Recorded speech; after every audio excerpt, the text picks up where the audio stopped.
Hello Cancer! Welcome dito sa aking channel, Kapalaran 888.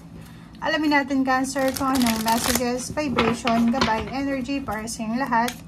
At ay general reading last 2 weeks to ng February 2024. Ano ba ang mensahe? Wow, Cancer. Parang related to sa Scorpio. Panoorin mo Cancer, yung Scorpio. Okay, 10 of Gabriel and the Lovers. Okay, so nakikita natin dito na may Cancer na sobrang busy sa ginagawa niya. It's either business or work or relationship. Or masyado kang workaholic. Yon. May Cancer dito na nagtatrabaho sa gabi hanggang umaga, gabi, umaga, parang ganun. So, ginagawa mo yung best mo.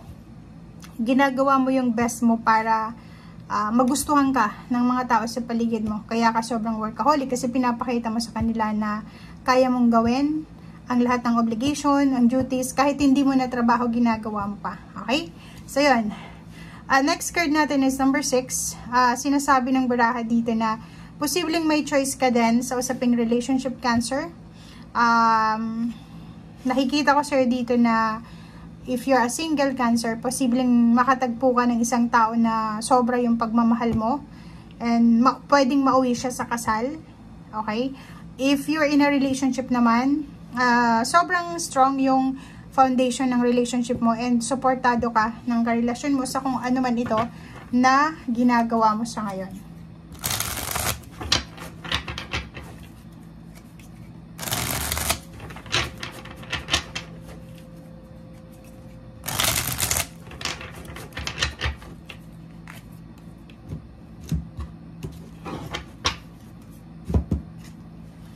Okay, first 2 cards natin.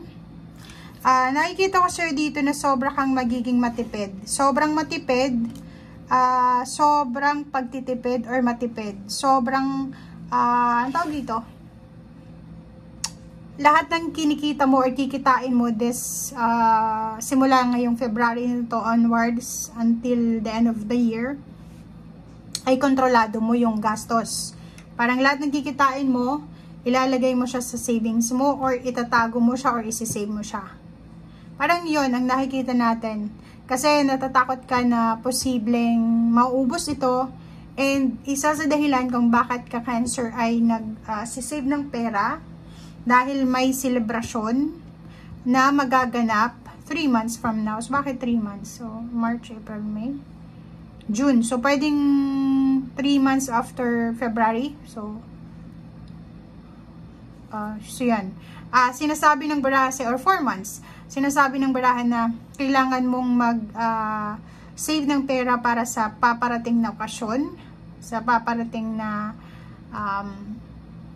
gastos. Parang ganun ang nakikita natin. Okay, so yun. Dahil dyan, same din ang energy dito na Ace of Fire.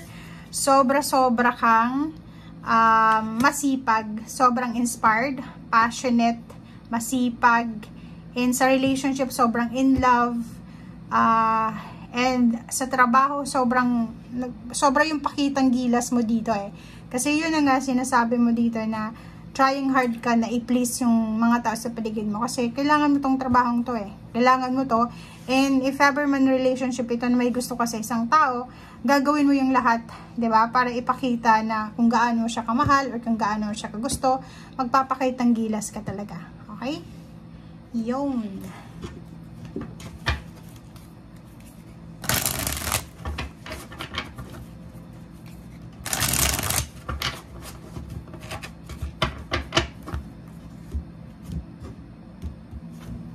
Okay.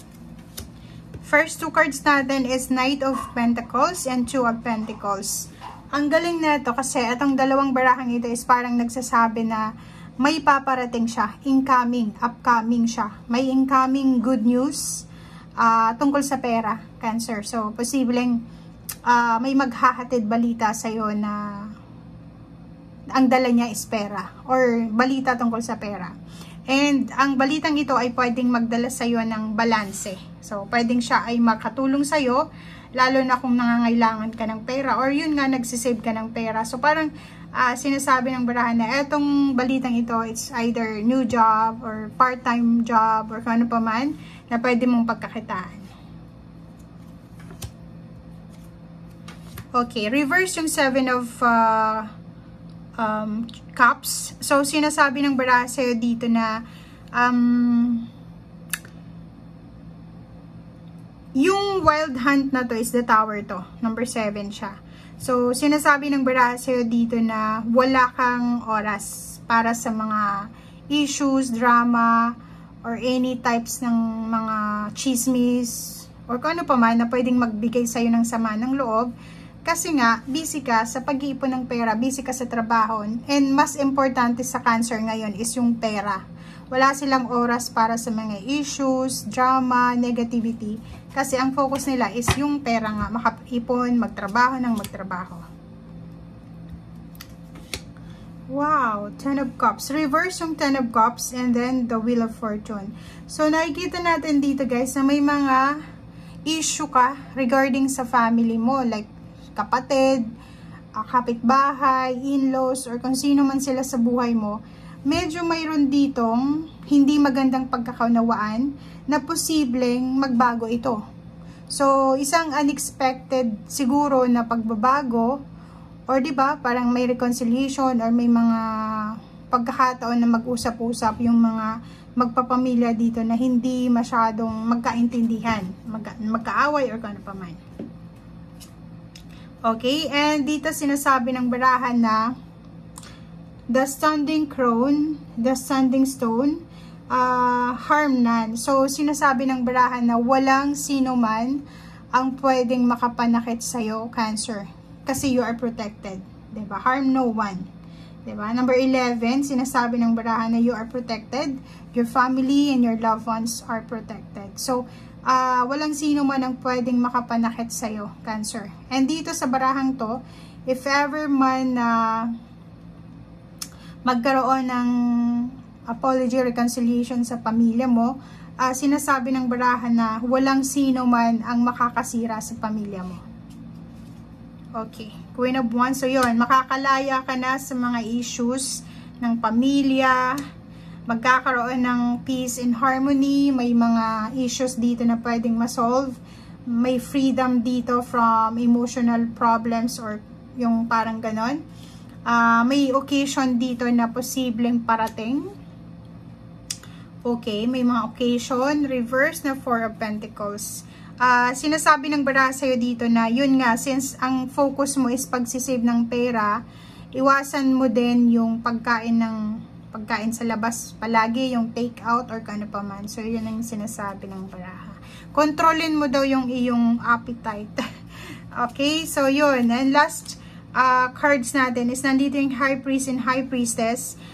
If ever may hinihintay tayo na pagkakataon, posibilidad, oportunidad na hindi pa dumarating sa buhay natin, be patient. Kasi kung makikita mo tong High Priest na to is may ginagawa ka, may pinaplano ka, may niluluto yung ating spiritual helpers na isang blessings na pwedeng maibigay sa'yo. Makikita mo dito, face to face yung the High Priest and the High Priestess. So, may mga spiritual guidance, spiritual helpers ka na pwedeng tutulungan ka nila sa kung ano man ito na kasalukuyan mong kailangan sa ngayon. If makikita mo dito yung 4 of Pentacles, yun, may pinaplano ka eh, diba? Like for example, may celebrate kang birthday celebration, graduation sa mga susunod na buwan. And ngayon is, ang dami mong plano. Marami kang plano para dito. Pwedeng kung paano ka makakapag-save ng pera, kung paano may isi-celebrate yung celebration. And ang problema lang dito is stay away from temptation na yun na nga, nag-iipon ka, pero may asawa ka or live-in partner or girlfriend, boyfriend or family members na sobrang gasto. So, kailangan dito yung cooperation. Yun yung sinasabi. Kung makikita mo yung High Priestess and High Priest, ano siya? Mag-asawa. Pwedeng ikaw lalaki, ikaw babae. Kailangan kayong dalawang mag-asawa is may cooperation, may collaboration kayong dalawa na pareho yung purpose nyo na, ay, kailangan nating mag-save ng pera. Hindi lang ikaw. Kasi kung makikita mo dito, pwedeng ikaw to lalaki ka, and hinahayaan mo lang yung asawa mo or girlfriend mo na gumastos ng gumastos habang ikaw ay nagsisave ng pera. So, walang balance yun. Kailangan ng balance. Okay? So, yun guys ang sinasabi ng baraha. Thank you and see you again. Bye!